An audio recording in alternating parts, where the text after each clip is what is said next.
જો આપણે last time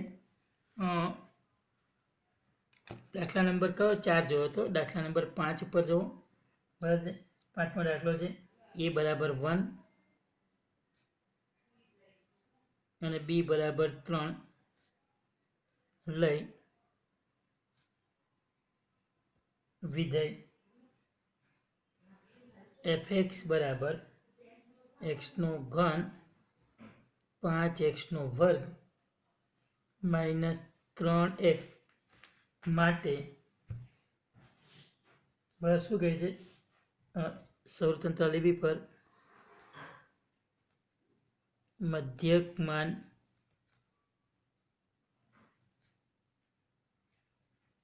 પ્રમેય ચકાસો. f' બરાબર 0 થાય તેવા c બિલોંગ્સ ટુ 1 થી 3 બરાબર છે શોધો. આવું તમને આપેલું છે. બરાબર છે. ધ્યાન રાખજો 1 થી 3માં તો આપણે પહેલા વિચારી શકાય કે fx બરાબર કેટલા આવશે અહીંયા વિચારજો. fx બરાબર x cube 5x square minus 3x એ 1 થી 3માં સતત તથા 1 થી 3માં વિકલનીય છે.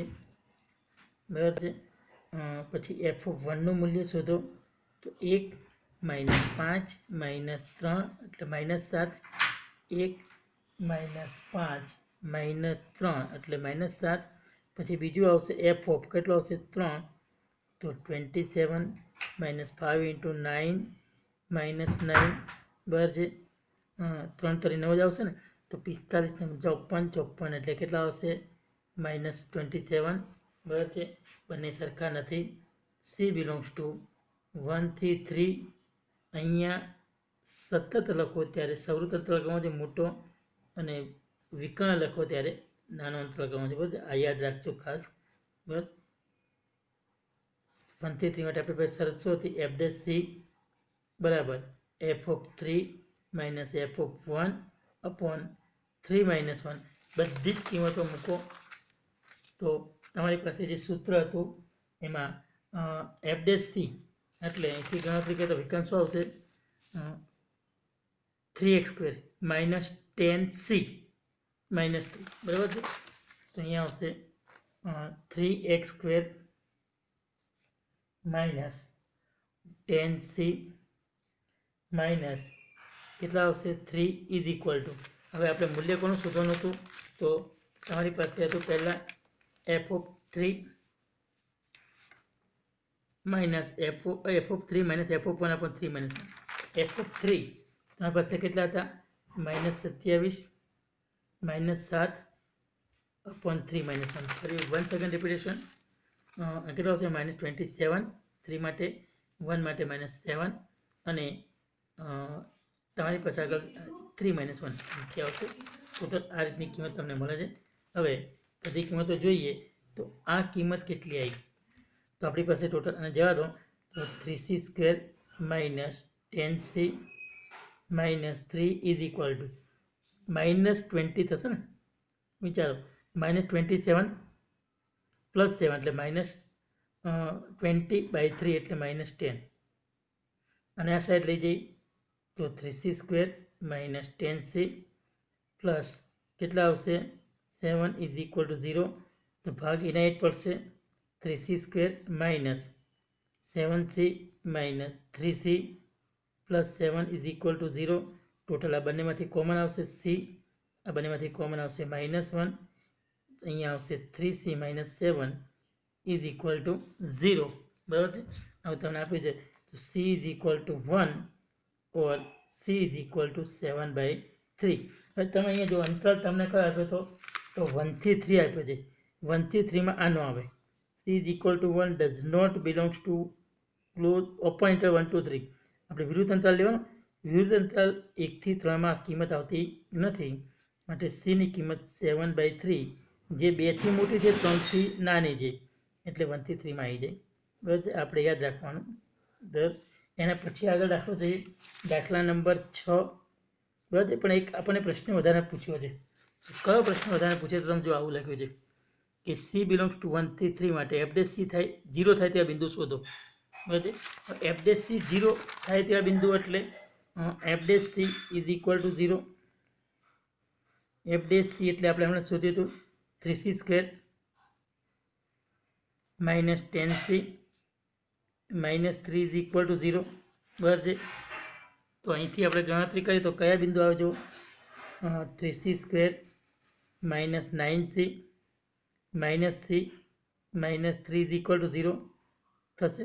પણ ખરેખર અહીંયા તમારી પાસે 3 તરી 9 એના એવા ભાગ પણ છે કે બાદબાકી 10 આવે, એટલે 9ના એવા ભાગ પડી જ ના શકે બાદબાકી 10 આવે, એટલે શક્ય નહીં. તો તમારે કઈ સૂત્ર વાપરવું પડે તો આ વાપરવું પડે, c ઇઝ ઇક્વલ ટુ યાદ કરો minus B plus or minus root delta, delta એટલે b² minus 4ac upon 2a. તમે દ્વિઘાત સમીકરણ ભણી ગયા હતા એ પ્રમાણે. તો અહીંયા આવશે 10 પ્લસ ઓર માઇનસ રૂટની અંદર b² minus B plus or minus રૂટની અંદર b² એટલે કેટલા આવશે 100 માઇનસ 4ac. બરાબર, 3 તરી 9, તો અહીંયા 3 આવશે, અહીંયા માઇનસ 3 આવશે અપોન 2a. તો 2 ગુણાકારમાં a કેટલા આવશે તો એ તમારી પાસે 3 છે. બરાબર, બધામાંથી 2 2 ઉડી જશે તો 5 પ્લસ ઓર માઇનસ રૂટની અંદર આ કેટલા આવશે 3 તરી 9 ચોક 36 136. 136માંથી 2 જાય એટલે 30, વિચારો 4 30 ચોક 120 ચોકું ચોકું 36 એટલે 136 થશે. બરાબર છે, અને નીચે આવશે 3. બરાબર, હવે આપણે ગણતરી કરાવીએ તો આ કિંમત તમારી 1 થી 3 માં આવતી નથી. બરાબર છે, તો અહીંયા 5 plus or minus root 34/3 does not belongs to 1 to 3. આપણી જાણકારી ખાતર હવે કેમ નથી આવતી તો તમે આ રીતે ગણતરી કરી શકો કે રૂટ 34 છે એની કિંમત 5 થી 6 ની વચ્ચે આવે. 5નો વર્ગ 25 થાય અને 6નો વર્ગ 36 થાય, એટલે 2ની વચ્ચે થાય. બરાબર છે, બધામાં 5 5 ઉમેરતો તો કેટલા આવશે 10, 5 રૂટ 34, આમાં 5 ઉમેર તો 11 આવે. બધાને 3 વડે ભાગી નાખો, 10/3 10/3 અને 10/3. બરાબર છે, તો 10/3 એટલે લગભગ તમે સમજી શકો છો કે 3 કરતાં વધી જાય. બરાબર છે, અને પછીની કિંમતો મોટી જ છે તો આમાં આવવાની જ નથી. સિમિલરલી તમે એ જ રીતે બીજી કિંમત -34 માટે પણ વિચારી શકો. આમાં માઇનસ કરો તો -6 -34 એનું વર્ગમૂળ અને -5 5 5 ઉમેરો તો કેટલા આવશે માઇનસ, અહીંયા 5 ઉમેરો તો કેટલા આવશે -1. અહીંયા કેટલા આવશે 5 માઇનસ રૂટ 34 અને અહીંયા આવશે 5 ઉમેરો તો 0. હવે તમને એટલી તો ખબર પડે કે આ કિંમત છે એમાં 0 થી નાની કિંમત આવવાની જ નથી. 3 વડે ભાગો તો આવું થશે. બરાબર છે, તો આ પણ કિંમત 0 થી નાની થઈ ગઈ. 0 થી નાની કિંમત પણ આમાં ના આવે. બરાબર, અને બેમાંથી એક પણ કિંમત 1 થી 3 માં મળતી નથી, એટલે આપણે સી 0 થવાનો નથી. આપણે જોઈએ તો છેલ્લે શું લખાય તો આવું લખવું પડે કે સી બરાબર કેટલી હતી 5 plus or minus root 34 34/3 does not belongs to 1 3 માટે F dash C is equal to 0. એટલે 1 3 ની અંદર એવી કોઈ પણ કિંમત મળતી નથી કે આ 0 થઈ શકે. બરાબર, ઓકે, આ તમારે સાબિત કરવાનું હતું. છઠ્ઠો દાખલો અને આ સ્વાધ્યાયનો છેલ્લો દાખલો છે. બરાબર છે, ધ્યાન રાખજો. અહીંયા તો એમાં એવું આપ્યું છે કે પ્રશ્ન 2માં આપેલ પ્રશ્ન 2માં આપેલ 3 વિધેયો બરાબર છે માટે મધ્યકમાન પ્રમાણે ચકાસો.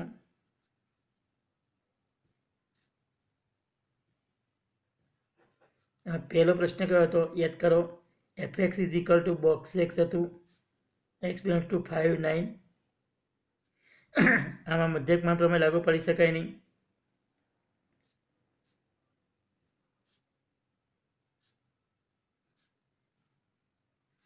કેમ લાગુ ન પાડી શકાય?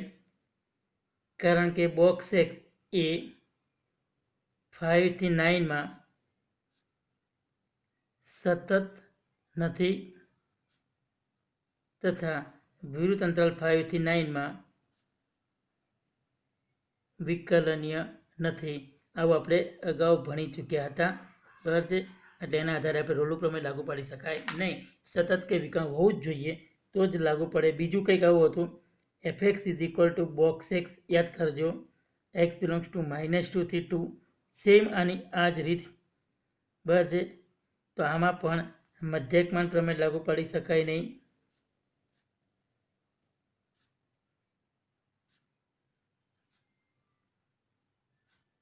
હવે કેમ લાગુ નથી પડી શકાતું? તો બોક્સ એક્સ એ -2 થી 2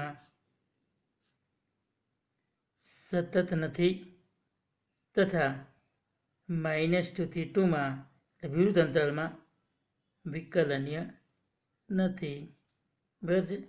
એટલે આમ લખવું હોય તો લખી શકાય, કારણ કે અહીંથી અહીંયા પણ આવશે કારણ કે, બરાબર છે, યાદ રાખવાનું, બરાબર છે. હવે એના પછી ત્રીજો દાખલો જે હતો એ કંઈક આવો હતો, fx ઇઝ ઇક્વલ ટુ, બરાબર છે, x² - 1 અને x બિલોંગ ટુ તમારી પાસે હતું 1 થી 2, બરાબર. આવી રકમમાંથી x બિલોંગ ટુ કેટલા હતા? 1 થી 2, બરાબર છે. હવે ધ્યાન રાખો અહીંયા fx બરાબર x² - 1 એ સૌ અંતરાલ 1 થી 2 કેવું છે? સતત છે તથા વિરુદ્ધ અંતરાલ 1 થી 2 વિકલનીય છે. સતત ને વિકલન બંને મળી ગયું એટલે આપણે રોલનું પ્રમેય લાગુ પાડી શકીશું. તો મધ્યકમાં પ્રમેય લાગુ પાડી શકીશું. 1² - 1 કેટલા આવશે? 0. બીજી કિંમત હતી 2, તો આપણી પાસે શું હતું? 2² - 1 કેટલા હતા? 3. મધ્યક બરાબર શું કીધું હતું? c બિલોંગ્સ ટુ 1 2 માટે સૂત્ર હતું આપણી પાસે f' c બરાબર 1 2 એટલે f2 - f1 upon 2 - 1 f' c એટલે આપણે x² - 1 છે, આનું વિકલન કર્યું તો 2x, તો કેટલા થાય? 2c. f2 કેટલા આવતા હતા? તો 3. f1 એટલે 0 છેદમાં કેટલા હતા? 2, તો આવશું તો 2c બરાબર 3/2. ફરી વખત અહીંયા 3 હતા, આ 0 હતા, બરાબર છે, અને નીચે આવશે 2 - 1, બરાબર. એટલે ટોટલ આવશે c ની કિંમત 3/4. આ 3/4 કિંમત જે છે એ 1 થી 2 આવે છે ને, 3/3 એટલે 1 થાય. 3/4 એ નાના થાય, 1 થી 2 આવતી નથી. ભાઈ આ તો તમારે જોવું પડશે કે રોલના પ્રમેય મધ્યકમાં પ્રમેય પ્રમાણે આ કિંમતો મળતી નથી, પણ છતાં એક વાર આપણે રિપીટેશન કરી નાખીએ એટલે અંદાજ આવી જાય, બરાબર છે. x² - 1 છે, બરાબર. હું 1 મૂકું તો 1² - 1 તો 0 થઈ જાય, રાઈટ. અને 2 મૂકું તો 2² - 1 એટલે કેટલા આવશે? 3, બરાબર છે. તો c બિલોંગ્સ ટુ 1 2 માટે શું આવશે? f' c એટલે અહીંયા આવશે 2c. f2 કેટલા હતા? તો 3 હતા, બરાબર છે. પછી f1 1 મૂકો તો 0 થઈ જાય છે, બરાબર છે. છેદમાં કેટલા હતા? 1 થી તમારી પાસે આવશે 2 - 1, બરાબર છે, એટલે ઇવન થઈ જશે. એટલે અહીંયા 1 આવશે ને, રાઈટ. આપણે આ ભૂલ છે, અહીંયા 1 આવે, અહીંયા 1 આવે તો 2c ની કિંમત પણ કેટલી થાય? 3. એટલે અહીંયા આપણે c ની કિંમત 3/2 થઈ જશે. c ની કિંમત 3/2 થાય તો 3/2 એ 1 થી 2 ની અંદર આવી જાય, એટલે આપણે આ જગ્યાએ ભૂલ હતી, ધ્યાન રાખજો. c ઇઝ ઇક્વલ ટુ 3/2 એ 1 થી 2 આવી જાય છે. અહીંયા 2 - 1 આપણે 2 કર્યા હતા, ખરેખર 2 - 1 કેટલા આવે? 1 આવે, બરાબર છે. એટલે આપણે યાદ રાખવાનું છે, બરાબર. અહીંથી આપણે પછી નેક્સ્ટમાં દાખલામાં જઈએ. હવે જુઓ એ પહેલાં કે આ ટોપિક તમારો અહીંયા કમ્પ્લીટ થઈ ગયો, મધ્યકમાન અને પ્રમેય, રોલનું પ્રમેય. તો હવે તમારા આ ચેપ્ટરનો સંપૂર્ણ અંત આવી ગયો છે, એટલે થિયરિકલ પાર્ટ આ ચેપ્ટરનો કમ્પ્લીટ પૂરો થઈ ગયો છે. પણ એક તમારે 5.1 પહેલાંનું સતત અને વિકલન દાખલા, બરાબર છે. મેં તમને કહ્યું હતું કે દાખલા લાંબા છે, સહેલા છે એકદમ, કશું નથી, પણ લખવામાં બહુ લાંબા પડે છે. એટલે 5.1નો ભાગ આપણે પછી ચલાવીશું, અત્યારે આપણે એની ગણતરી નથી કરતા. પણ આ સિવાય આગળ નેક્સ્ટ પીરિયડની અંદર હું તમને પાર્ટ 2ના બરાબર ચેપ્ટર નંબર 7 અનિયત સંકલનના સૂત્રો તમને આપી દઈશ અને પછી આપણે પ્રક્રિયા દાખલા આગળ ચલાવીશું અને જ્યાં સુધી આ દાખલા પૂરા થઈ જાય વિકલનના ત્યાં સુધીમાં તમે સંકલનના સૂત્રો મોઢે કરી નાખો બરાબર છે એટલે પછી તમને આગળ દાખલામાં કોઈ તકલીફ ના પડે એ ખાસ ધ્યાન રાખવાનું બરાબર. હવે બીજું એક અગત્યનું આ છે કે 5.1નો ભાગ એ આપણે ટૂંક સમયમાં ચલાવી દઈશું એની ચિંતા ના કરતા બરાબર. અત્યારે હાલ પૂરતો એટલે બાકી રાખ્યો છે કે બધી બેચોમાં બધી જ જગ્યાએ ભાગ બાકી રાખ્યો છે કારણ કે તમે 20 મિનિટનો વિડીયો બનાવજો તો 2 કે 3 દાખલા બને. હવે એવા 40 દાખલા છે તો તમે ગણતરી કરો કેટલા સ્વાધ્યાય માટે તમારે કેટલા વિડીયો જરૂર પડે. હાલ પૂરતો આપણે એને બાકી રાખ્યો છે. અત્યારે જઈએ 5મા ચેપ્ટરના બાકીના પ્રક્રિયાના ઉદાહરણોમાં. ધ્યાન રાખજો એમાં પ્રક્રિયાનું ઉદાહરણ નંબર કયો છે 44 જે ઉદાહરણ છે બરાબર છે એની અંદર પહેલો છે y બરાબર રૂટની અંદર y લીધો નથી આપણે ધાર્યો છે વત્તા 1 રૂટની અંદર 2x² વત્તા 4 આપણે ધારીએ છીએ. ચલો dy/dx તો પહેલાં રૂટનું વિકલન કેટલું આવશે 1/2 રૂટ બરાબર છે અને આનું વિકલન કેટલું રહેશે 3 બરાબર છે. તમે બહુ તો વધુ d/dx 3x + 2 લખી શકો છો બરાબર છે.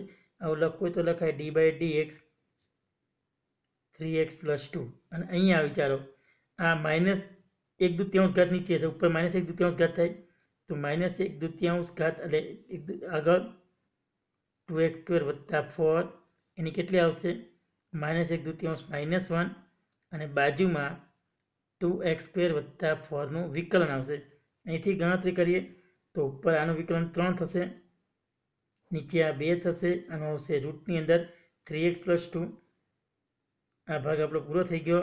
બીજા ભાગમાં માઇનસ આને નીચે લઈ જાઓ તો માઇનસ એટલે આ -3/2 નીચે જાય તો +3/2 તો 2 × 2x² + 4 એની કેટલી ઘાત આવે 3/2 ઘાત અને 2x² + 4નું વિકલન થશે 4x એટલે આ બને જાય તો તમારી પાસે રહેશે 2x. ટોટલ જવાબ આવશે 3/2 રૂટની અંદર 3x + 2 બરાબર છે. આવું છે 3/2 × રૂટની અંદર 3x + 2 વત્તા 2x/2x² વત્તા 4 એની 3/2 આ તમારો લાસ્ટ આન્સર છે બરાબર છે.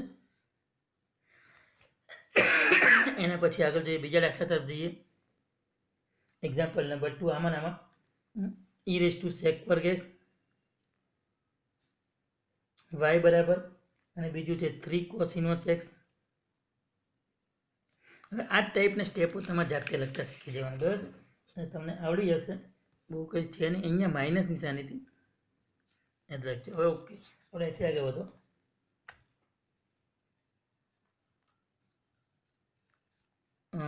dy/dx બંને બાજુ વિકલન કરો x સાપેક્ષ તો e⁻² નું e⁻² વિકલન કોનું વધ્યું sec²x નું. પહેલાં e⁻x ની રીતે કર્યું છે અને હવે વધુ અહીંયા 3 cos - x નું વિકલન -1 રૂટની અંદર 1 - x². હવે આનું વિકલન કરીએ તો આપણી પાસે શું હતું e⁻sec²x. ધ્યાન રાખજો પહેલાં વર્ગની રીતે 2 sec x અને સેકનું શું આવશે sec x × tan x. અહીંયા આવશે -3 રૂટની અંદર 1 - કેટલા વધશે x² બરાબર છે. ટોટલ આવશે e⁻sec²x ગુણાકારમાં 2 sec²x અને એનું આવશે tan x -3 રૂટની અંદર 1 - x². આ તમારો લાસ્ટ આન્સર હોય બરાબર છે. અને ત્રીજો છે આમાં તો ત્રીજો દાખલો કંઈક આવો છે y બરાબર log 7 અને અંદર છે log x બરાબર છે. તમને આવું સૂત્ર મેં આપ્યું યાદ કરો log a અને b હોય તો આપણે શું હતું ઉપર log a નીચે log b લખતા હતા બરાબર છે. કારણ કે અહીંયા આપણી પાસે ઈનો આધાર નથી. ઈનો આધાર હોય તો જ તમે વિકલન કરી શકો એટલે આપણે એ રીતે ગોઠવી દઈએ છીએ. તો અહીંયા શું આવશે log ઉપર આવશે log x નીચે કેટલા આવશે log 7 બરાબર છે. હવે વિકલન કરીએ તો અહીંથી વિકલનમાં શું આવશે? dy by dx is equal two 1/log 7 બહાર આવશે. log તમારી પાસે વિકલન જે હતું બાકી એ તમે અહીંયા જો પદ તો તમને અંદાજ આવી જાય. બરાબર છે. કેટલું હતું? log x નું વિકલન બાકી રહે છે. નીચે log 7 છે જ આવડી બધું. તો log x નું વિકલન થશે 1/log x અને વિકલન બાકી રહ્યું log x નું. બરાબર છે. log x નું વિકલન 1/x. ટોટલ જવાબ આવશે 1/log 7 log x અને બીજું કયું આવશે? x. આપણે યાદ રાખવાનું હતું. એના પછીનો દાખલો છે 45 ઉદાહરણ નંબર 45 છે. એમાં પહેલું છે cos ઇનવર્સ sin x. બરાબર, બે રીતે કરી શકાય છે. બંને રીતે હું સાઈડમાં જ કરું તો વાંધો ન આવે. ચલો પહેલાં આને આપણે y ધારી લો. તો dy by dx cos ઇનવર્સનું શું આવશે?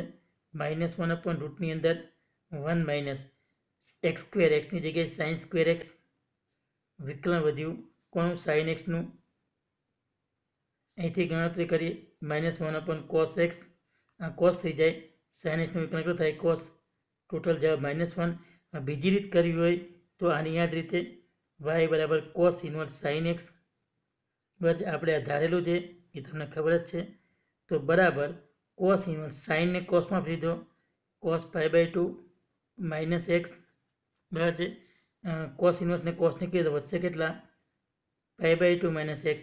બંને બાજુ વિકલન કરો તો dy by dx કેટલું વધશે? -1. કારણ કે π/2 નું વિકલન 0 થઈ જાય. બરાબર. એના પછી આગળ પહેલા પછી બીજો ભાગ આમાં બીજા ભાગમાં આવું છે y બરાબર tan ઇનવર્સ શું આવશે?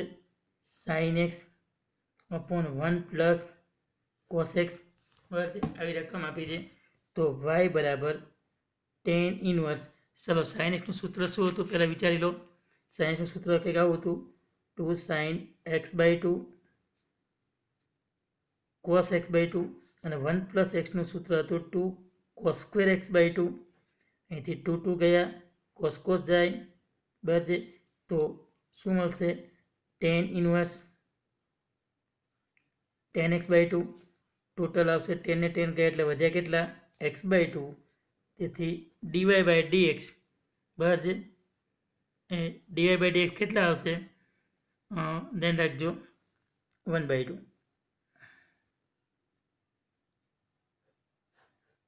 બરાબર, એટલે તમને મળી જાય.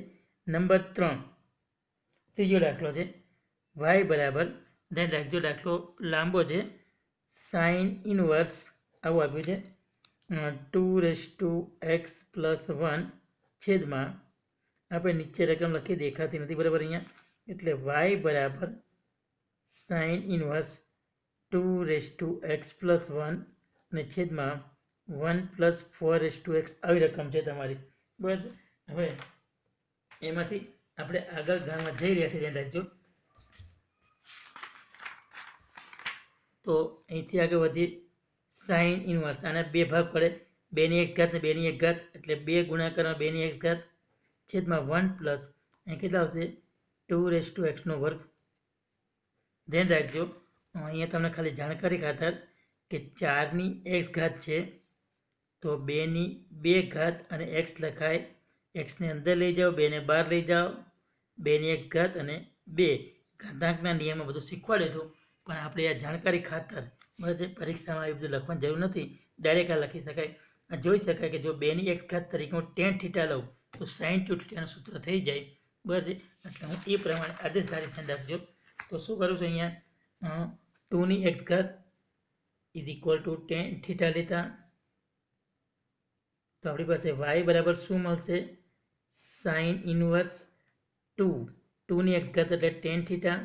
અહીંયા આવશે 1 + tan² θ બરાબર સાઇન ઇનવર્સ. અહીંયા શું આવશે? સાઇન 2θ. સાઇન ને સાઇન ગયા વધ્યા કેટલા? 2θ બરાબર. θની કિંમત કેટલી આવશે? tan inverse 2x. બરાબર છે. અહીંયા આપણે લખવું તો લખી શકાય. તેથી θ બરાબર tan ઇનવર્સ 2x મૂકી દીધા. વિકલન કરો dy by dx 2 કોમન ટેન યુએસનું વિકલન 1/1 પ્લસ એક્સનો વર્ગ અને વિકલન બાકી કોનું રહ્યું 2x